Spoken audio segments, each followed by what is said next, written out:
In this spine-chilling tale, I share my personal experience of entering a mysterious shop in search of a gift, only to uncover a world of curses and hauntings. Join me as I recount every terrifying detail of what I encountered inside this eerie establishment. It was a rainy afternoon when I decided to take a stroll down an unfamiliar street, hoping to find a unique gift for a friend's birthday. The street was lined with old, Victorian-style buildings, each with its own aura of mystery. As I walked, I noticed a small, dimly lit shop tucked between two larger stores. The sign above the door read, "Antique Curiosities." Intrigued by its obscure appearance, I decided to step inside. The moment I crossed the threshold, a chill ran down my spine. The air inside was thick with the scent of aged wood and dust, mingled with something metallic and faintly unsettling. Shelves lined the walls, crammed with an assortment of peculiar objects, ancient clocks, faded photographs, and eerie-looking dolls. In the center of the room stood a glass display case filled with jewelry that seemed to glimmer with a life of its own. An elderly man emerged from behind a curtain at the back of the shop. His eyes were a piercing blue, and they seemed to see right through me. He greeted me with a voice that was both warm and foreboding, asking how he could assist me. I explained my quest for a unique gift, and he nodded thoughtfully before gesturing toward the display case. "These pieces have stories," he said cryptically. "Choose wisely."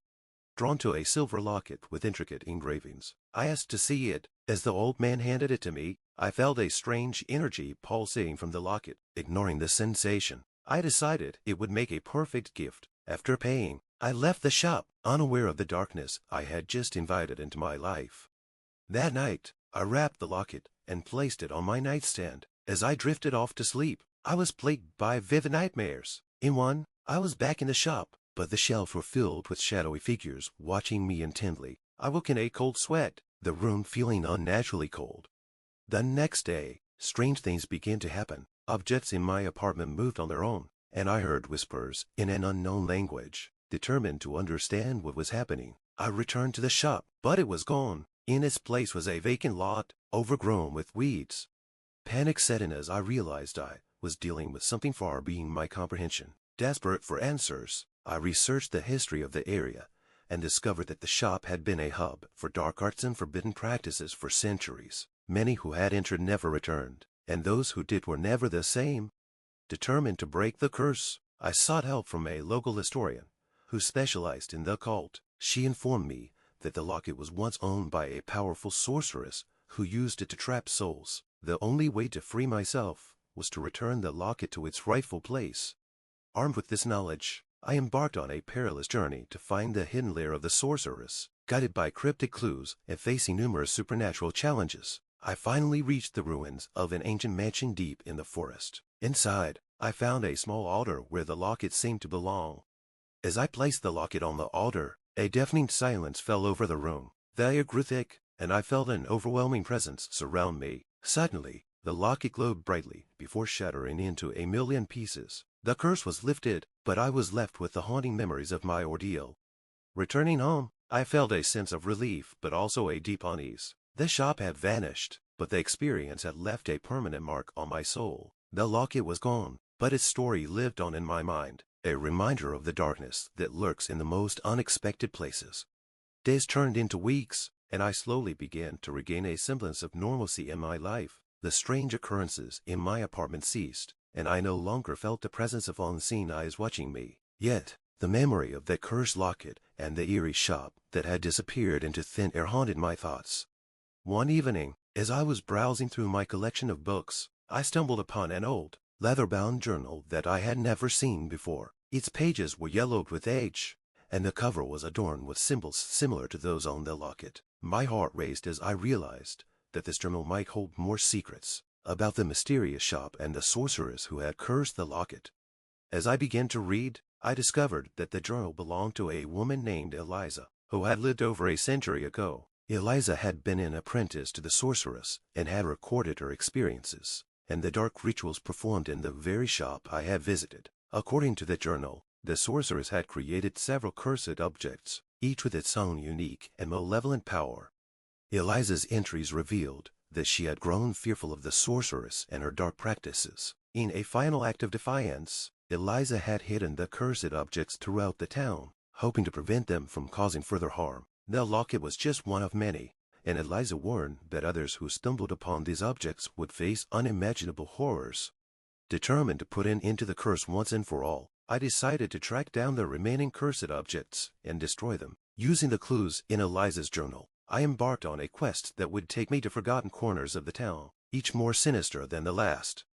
My first lead took me to an abandoned church on the outskirts of town. Inside, I found a tarnished silver chalice that emitted an eerie glow. As I reached for it, I felt a cold hand grip my wrist. Turning, I saw the translucent figure of a woman, her eyes filled with sorrow. She spoke in a whisper, warning me of the dangers that lay ahead but also expressing gratitude for my efforts to end the curse. I took the chalice and brought it to the same altar where I had destroyed the locket, placing it beside the shattered remains of the locket. I watched as the chalice disintegrated into dust. A sense of accomplishment washed over me, but I knew my journey was far from over. Next, I ventured to an old, dilapidated mansion rumored to be haunted by the ghost of its former owner. Inside, I discovered a music box that played a hauntingly beautiful melody. The air grew thick with tension as I approached, and I could feel the presence of the mansion's ghostly inhabitants. With a deep breath, I took the music box and quickly exited the mansion. One by one, I located and destroyed each cursed object: a mirror in a long-abandoned theater, a ring buried in an overgrown cemetery, and a clock hidden in the attic of a decrepit house. Each encounter brought me face to face with restless spirits and chilling visions, but I pressed on, driven by a sense of duty and a desire to free my town from the sorceress' malevolent influence. Finally, Eliza's journal led me to a hidden chamber beneath the town's oldest library. There, I found the sorceress' most powerful creation, a dark, ancient tome filled with forbidden spells and curses. As I reached for the book, the room filled with a suffocating darkness, and I heard the sorceress' voice echoing in my mind, taunting me.